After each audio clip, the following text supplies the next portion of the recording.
আমি করছি সবজি ডাল। এই ডালটা খুব উপাদেয়, তার জন্য কড়াতে প্রথমে সর্ষের তেল দিয়ে নিচ্ছি। তেলটা গরম হলে 5 ফোড়ন, তেজপাতা, শুকনো লঙ্কা ফোড়ন হিসাবে আমি এটা দিয়ে দেবো। গাজর আর কুমড়ো কুচি দিয়ে দিচ্ছি, একটু হিং দিয়ে দিচ্ছি, একটু আদা কুড়ানো। ডাল লবণ দিয়ে সেদ্ধ করেছি, সামান্য লবণ, হলুদ, সজনের ডাঁটাগুলো দেবো, টমেটো কাঁচা লঙ্কাটা দিয়ে দিলাম।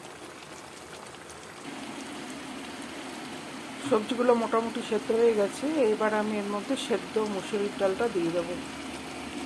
ডালটা আমি নুন দিয়ে সেদ্ধ করেছি। একটু জল দিলাম। এবার এটা আমি ফুটতে দেবো। আমার রেডি সবজি দিয়ে মুসুরির ডাল।